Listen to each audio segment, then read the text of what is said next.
Since the dawn of time, people have been quitting their jobs because the workload was too much, familial issues, mental health issues, being generally unhappy, or just wanting a change. Fuck the managers, fuck this company, fuck this position, and fuck that big lazy bitch Chris Price. I fucking quit! Quitting is just a part of our American culture, and I want to talk about it.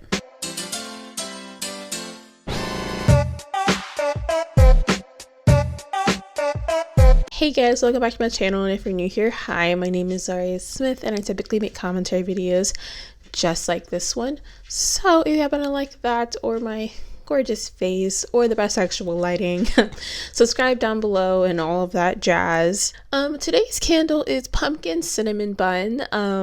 It's a good candle, a banger if you will, and as you can see with the intro, today's video I'm going to be talking about, it's a working title right now, but in my head, we're talking about the rise of people quitting their jobs.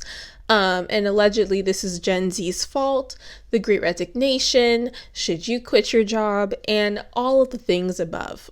So I guess let's just get into it. You may be asking me, Zhariya, what is the Great Resignation?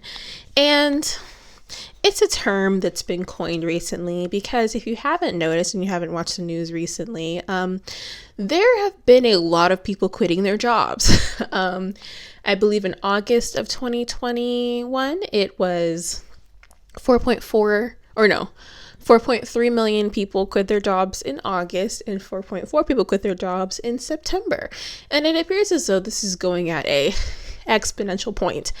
And a lot of people say that this is, really scary, and that, oh my God, everyone's quitting their jobs. And literally for the past week, I keep on seeing, whether I'm on LinkedIn, I see ads or videos about how everyone's quitting their jobs and how to make employees not want to quit. Which the thing is, why are you even going on LinkedIn to find out how to have sustainable working conditions? It shouldn't be that hard. But I've been seeing that. I've been seeing so many insider articles about how Gen Z is killing the workforce and killing all of these things. And it's just very dramatic to me. So the Great Resignation can be defined as an informal name for the widespread trend of a significant number of workers leaving their jobs during COVID-19. It's sometimes called the Big Quit. The Great Resignation is typically discussed in relation to the U.S. workforce, but the phenomenon is international. People are quitting their jobs everywhere, and I am one for it. I think that if a job is not serving you, is not giving you what you need, leave. That song by Beat King, then leave, peace out, literally. If a job isn't, if you feel unhappy at a job and you have the ability to leave, then I suggest leaving, no reason to make yourself suffer. Our boomer, I almost said ancestors, but they're not that old to be ancestors yet, I don't think. Is that how that works? I don't know, but regardless, boomers and a lot of people in Gen X are the type of people that will stay at the job that they hate for 35 years because they're that's what I was told to do. And it's you don't necessarily have to do that, but I've been doing research for this for the past week since I saw the first article pop up on whatever I was on. And I noticed that there is a lot of back and forth on whether the Great Resignation is even real, because while there are, I believe, 10.6 million jobs that are available right now, I feel like there is almost this dramatized sense of the labor shortage. And the people love using that word. There was an argument that, people are not going back to work because they would rather get paid on unemployment because they make more on unemployment. And I feel like it says a lot about a company that if a employee working full-time is making more on unemployment than working for your company, maybe let's reassess that a little bit. I'm not the only person that thinks that, obviously, but just a hot take for any business owners watching this video, pay your employees better. They might want to stay. Now there's an issue of a lot of people are going to these fast food or service industry jobs, hospitality jobs, and they work there and realize, I am better than this, I feel like my brain is thinking about that one Blue Crush scene. The three girls or two girls. I think there were three of them. They were all maids, and they had to clean up this whole party. There's someone that threw up like all over a toilet. It was a whole thing. And a person looking at that would be like, you know what? For $8 an hour, is it really worth it to clean up another person's extremities? Okay, I definitely used the wrong word, but I feel like you know what I'm talking about, so we're just gonna move on. Like, no, it's not worth that, you know? And what's even crazier is that, like, I'm trying to find a second job just so I can, you know, get a little internship for the industry I'm getting my bachelor's in, because, you know, we're doing adult things, you know, this time. And it is insane trying to find an internship or trying to find like a job as an assistant. It will require you to have your bachelor's and 7 years of experience. And why would someone with 7 years of experience want to be an assistant for, drumroll, $8 an hour in, let's say, New York City? What are you going to do with $8 an hour in New York City? Literally nothing. You can get an apartment with the rats. Like, you get those anyways. But you can't survive off of $8 an hour. So I think that there are a lot of people that are quitting their jobs, and not just Gen Z. There are so many people that are quitting their jobs right now. You know, and I support that 1,000%, you know? I think that while there are 4.4 million people who quit their jobs in September, there are also probably 3 whatever million people that just applied to another job and then quit that job and then applied to another job, and etc. Because people are learning that you don't have to sit at a job and suffer for no reason. And that brings me on to the next topic. I don't know if you guys remember a little time ago, but I made a video, and if you've been on YouTube for more than, 3 months, you definitely would have seen this trend. But there was a trend on YouTube where a bunch of Gen Z and millennials were posting on YouTube about how they don't have a dream job and they don't dream of labor. And wow, I have a video on that. You can watch it. I will link it somewhere above here if I remember. I'm going to try to this time. But what we find is that a lot of people in Gen Z and millennials are like, I really just don't want to sit and suffer doing something that I don't want to do. There are so many better ways to do with your time that are going to be better for your mental health than working at a job that you want to drive off a bridge whenever you are getting there. But it's also in the same sense of it's really privileged to just quit a job. It's extremely like, I don't know, like it's just a very like privileged thing to be able to just quit a job at the drop of a hat and like not be able to care. Like for me, if I quit my job right now, which I won't, but if I did, I have to worry about paying my car payment of my beautiful Honda Civic that I love very much. I have to worry about that. You know, I have to worry about being able to afford my dog's food and medicine because she has an allergy to grass. Can you imagine a dog being allergic to grass? Like, of course, me with a sun allergy gets a dog allergic to the grass. It's honestly very ironic. She was meant for me. But you don't have to sit and suffer. But also you do have to sit and suffer if you have no choice but to sit and suffer. And I think that a lot of Gen Z are still in high school. So I feel like when you see all of these videos of people quitting their jobs, or like I remember specifically when there's a TikTok of someone working at like some fast food restaurant, probably like Chipotle, and like 8 people put in their 2 weeks notice at the exact same time. Iconic. But also in the fast food industry, there is a very high turnover rate. That's not something that's like brand new. I will say that typically at my job, if a person lasts more than 3 months, they're probably going to stay a while. But now people won't even finish training. They will train for 2 days and then dip. And it's like, I mean, honestly, can I blame them? No, because the food industry is not for everybody. Like, I will genuinely say that. Like, it takes a certain type of person to be able to deal with being in fast food in the service industry in general, and that might not be you, and that's perfectly fine. I do think that everyone deserves their big freak out quitting moment. I had mine when I was 17 when I worked at Steak and Shake, and it was the best feeling of my entire life. People have this idea that you have to be so nice and so polite, because what if one day you lose your job and you want to go back to the job that you had before, but then they see that you quit on the spot and they're like, oh no, you can't work here again because you quit on the spot with literally no notice. And it's like, you do that for courtesy, but sometimes some employers don't deserve courtesy. I've seen some employers who will, you put in your 2 weeks notice and then they won't schedule you. They'll schedule you like little baby shifts and then let you leave, or just don't schedule you at all. Because like if I need to quit a job and it's like really bad, I want to sit for 2 weeks just to be nice to some random company. That the chances of me, if I worked at McDonald's, the chance of me going back to McDonald's, very slim, you know. So that's something to think about. And I do think that Gen Z definitely is making it more popular, not to talk about my own generation like we're better than anybody else, because we're not.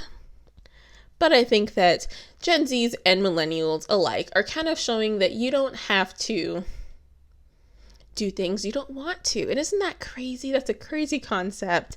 But next topic, I want to discuss, is it really a bad thing that people are asking for more and people are quitting their jobs? And I think yes and no. Again, I know nothing about economics, or I almost said socialism, sociology, nothing.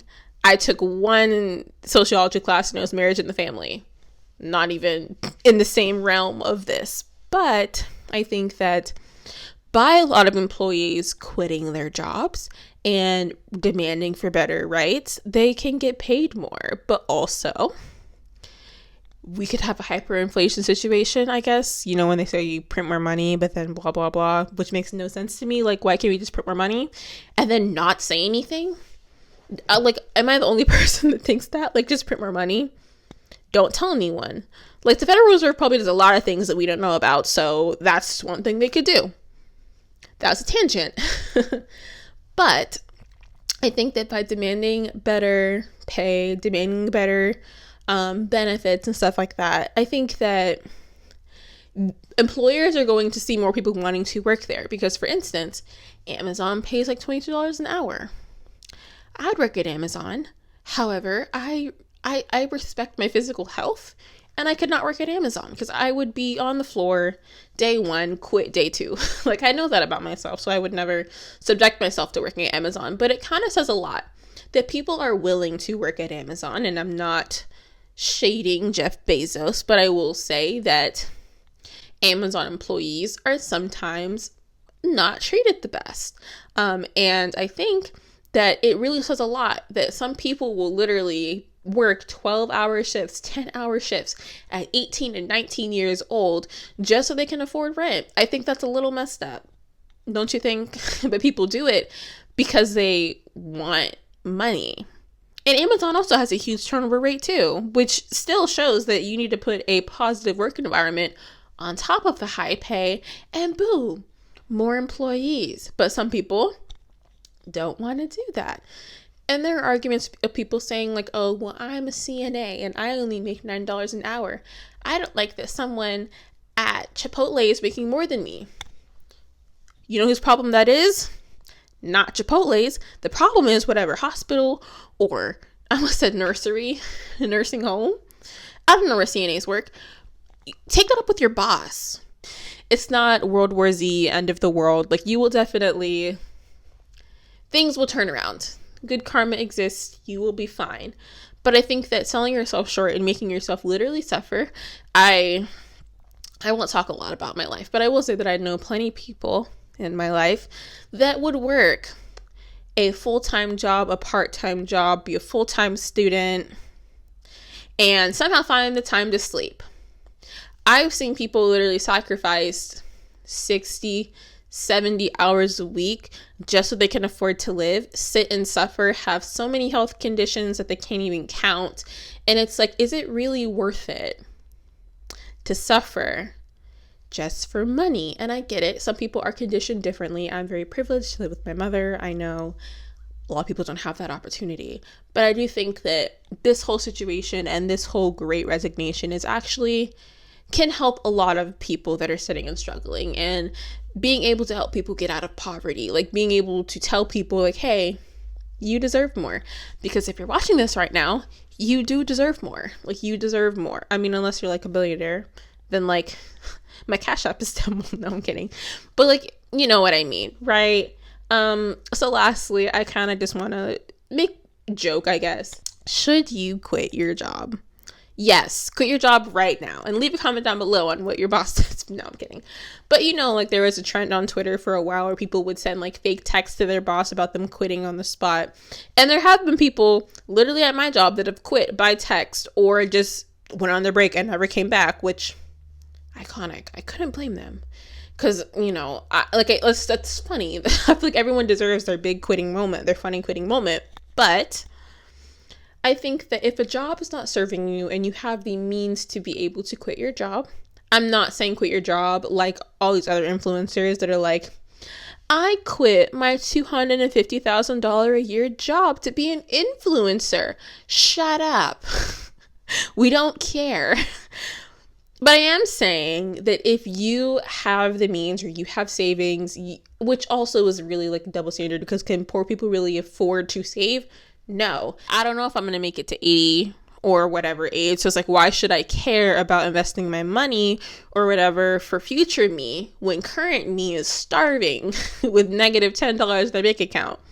Like, I think it's very unfair to tell a bunch of people who are, I don't want to say lower class because that sounds just so like demeaning, but like people who are working class, I think it's very unfair to tell them, oh, we'll save your money. Like, how? Oh, go vegan. How? There are so many layers and so many things, but all that aside, quit your job. No, I'm kidding. Don't quit your job, or do quit your job. It all depends on you, because you at home are the leader of your own story. That made literally no sense. I guess that's my video. I guess I don't really have anything else to say. But if you guys like this video, make sure to give it a big thumbs up because it actually really helps small channels like mine. So like my video, because YouTube basically will be like, oh, this person is worth something. Let's promote their video more. And if you like this video, then it's gonna help other people find it and like it, you know, or dislike it, you know, that that can also work too if that's what you prefer. But also comment, because that also really helps. And also subscribe to me. Subscribe, please, if that's what you like. Let's go through my other videos. You might find something that suits your fancy. And yeah, so I guess that's it. That's my video. Make sure to stay happy, stay healthy, and stay safe. And I will catch you guys in the next video. Bye, guys.